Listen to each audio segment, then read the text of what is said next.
Hi guys, welcome to the third video in the rates and equilibrium topic. This video is going to be me showing you a reaction that we can use to determine rate. So this one is the one where we measure the change in light passing through a solution.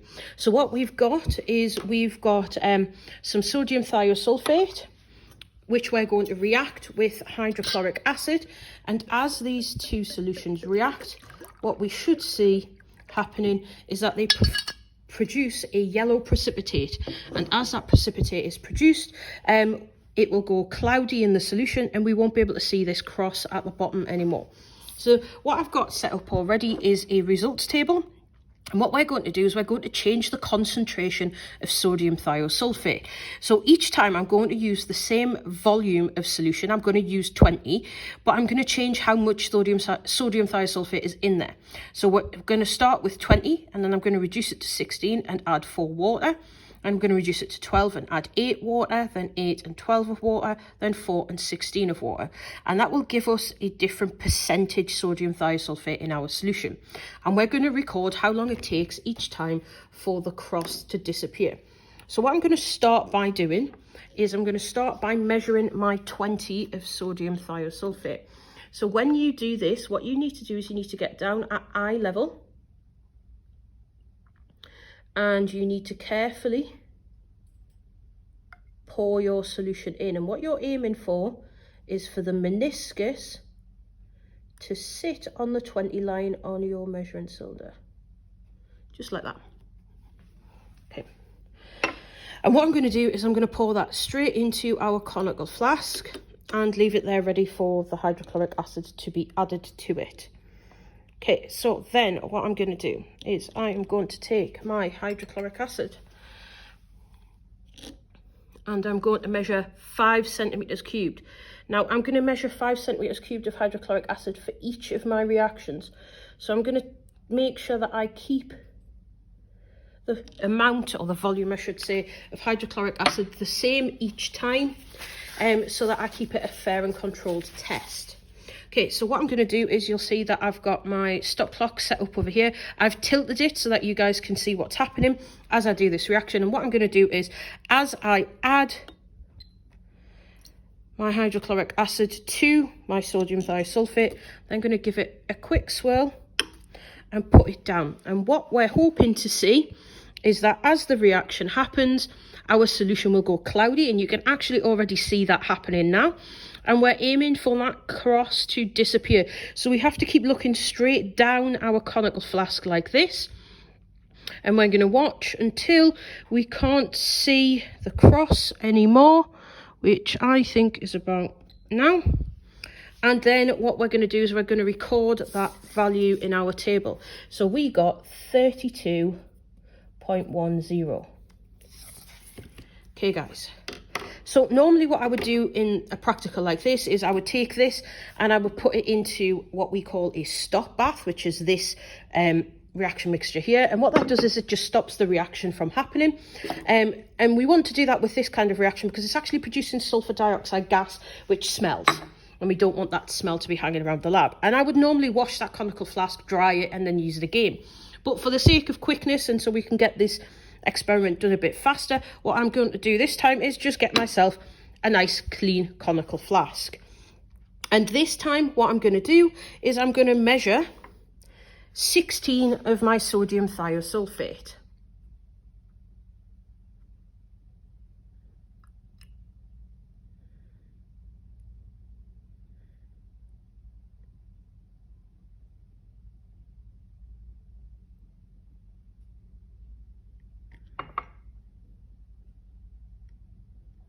Like that. And then I'm going to take my water and I'm going to measure 4 of water in there as well.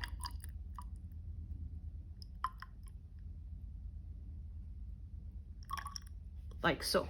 So now I've got 20 in total. What I'm going to do, I'm going to put it in my clean conical flask. I'm going to give it a bit of a swirl to make sure that the water and the sodium thiosulfate have mixed properly. And then I'm going to measure my 5 centimeters cubed of hydrochloric acid again.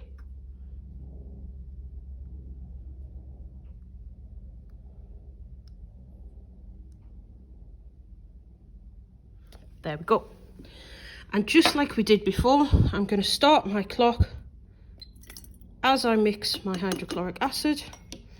I'm going to give it a swirl, and I'm going to put it back on top of the cross like so. And we're going to watch and wait to see what happens and see how long it takes this time. So last time it was 32.10 seconds before we lost sight of the cross.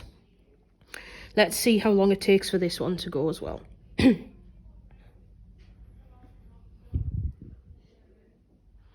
So you can see it's starting to disappear a bit more. We can still see it a bit.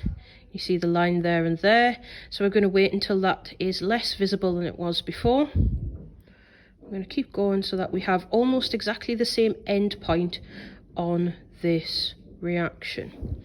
And I think that is about where it was last time. And as you can see, it's 50.50. So I'm just going to record that on my results table. I'm going to reset that, pour that in my stop bath so that the reaction stops happening. Put my conical flask to one side, get myself a clean conical flask, and then do it again. And this time what we're going to get is we're going to have 12 centimeters cubed of sodium thiosulfate and 8 centimeters cubed of water.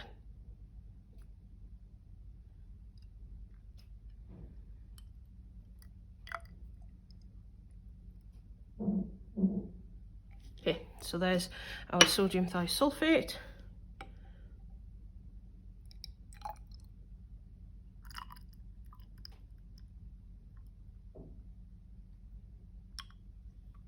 And there's our water. And just like I did before, I'll put it into our conical flask.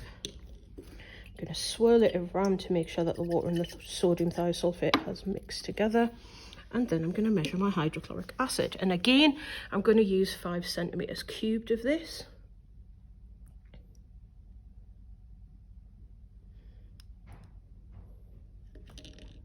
Perfect. And then just like we did previously, 3, 2, I'm going to mix it, put that to one side, give it a swirl, and then pop it back over the top of the cross. Now, one thing I do want to mention to you guys as this goes on is the person who's looking down our conical flask at the cross should be the same each time. Now that's fine for me while I'm doing a video, because there's only me in the room, so I'm the one that's going to judge it. But if you're working in a group, which you probably will be in a science lab, you have to pick one person to do it so that they judge the end point, and it's more likely to be very similar or the same every time. Okay guys, so that's going. You can see that it's turning cloudy, and as you can see, we're starting to get close to where we were previously on the last one, and we can still see the cross a bit in there as well. It's not quite gone yet. I can still see it. I'm going to wait a little bit longer because I think we're almost there.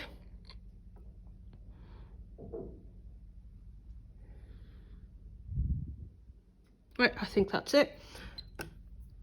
And I'm going to stop that up.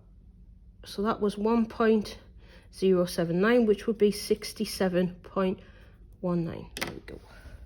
So I'm going to get rid of that into our stop bath again, so it stops reacting. Otherwise the room's going to stink. Reset that and get the next of my clean pieces of apparatus. Okay, so fourth experiment is 8 centimeters cubed of sodium thiosulfate.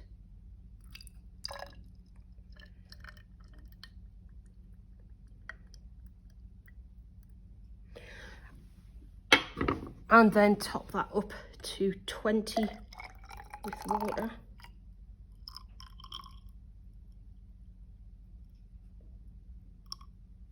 Perfect. Pop that in our conical flask like so. Give it a swirl to mix it. Remember, we want that evenly mixed throughout. And then measure our 5 centimeters cubed of hydrochloric acid.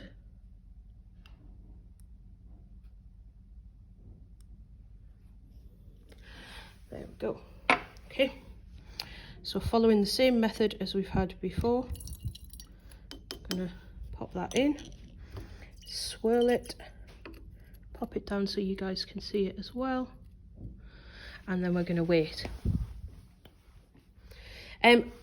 Just a point that I would make as well for you guys, obviously your skills at measuring aren't as well practiced as mine, so when you are measuring your sodium thiosulfate in water, you may want to measure it in 2 separate cylinders and then mix them together, so that you've got no chance of going over or adding too much water or too little sodium thiosulfate. Obviously I've been doing this quite a while, so I'm confident that I can do that without making a mistake. So as you can see, it's going cloudy, but it's going at a much slower rate than before. And we're already at 48 seconds, and I can still clearly see the cross peeking through our conical flask. So what we should be seeing, and what our results are actually showing us, if we look at them here on our table, is as the percentage of sodium thiosulfate is going down, our time taken for the cross to disappear is increasing. The rate is slowing because there's less reactants in there. Okay, so you can see, I can still see that cross through our conical flask. It's still evident here and here. So I'm just going to wait until it looks like I can't see it anymore.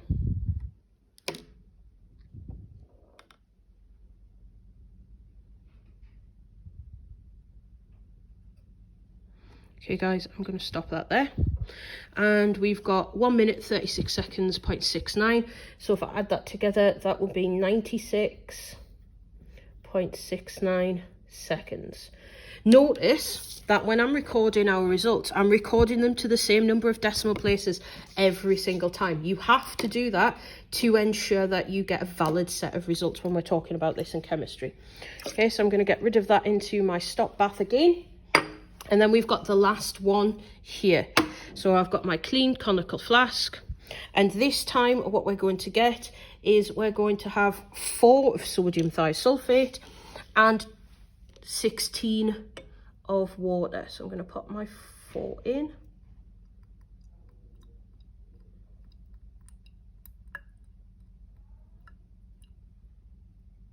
Excellent. And get my water.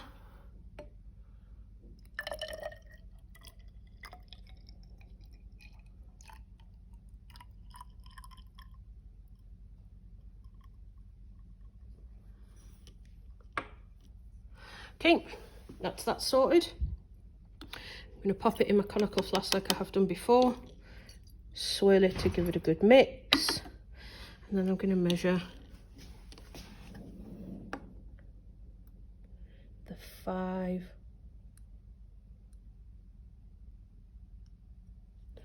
centimeters cubed of hydrochloric acid. Okay, I'm going to reset that, and then just like we've done before,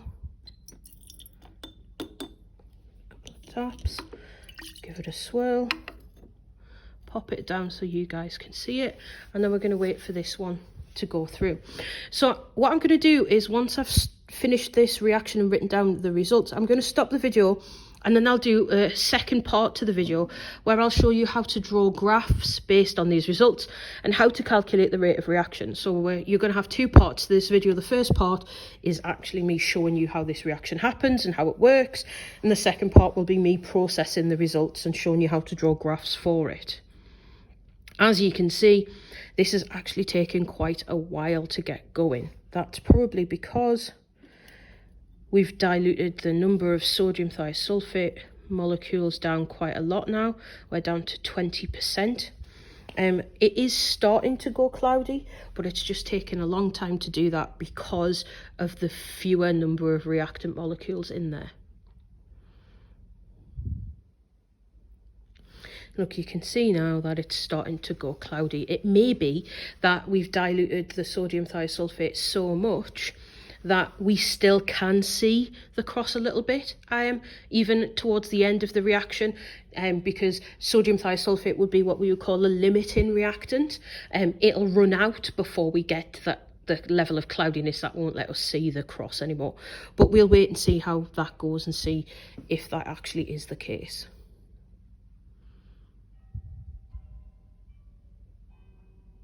So we've already surpassed reaction number 4, which was 96 seconds. As you can see over here, we're on 1 minute 46. and it is cloudy, but it's not looking as cloudy as the other reactions were.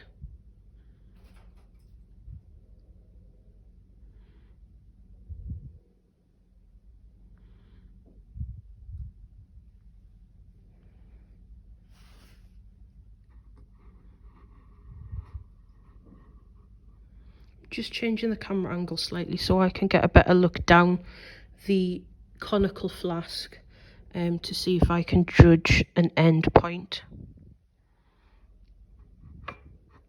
Sorry, it's wobbling a bit, guys.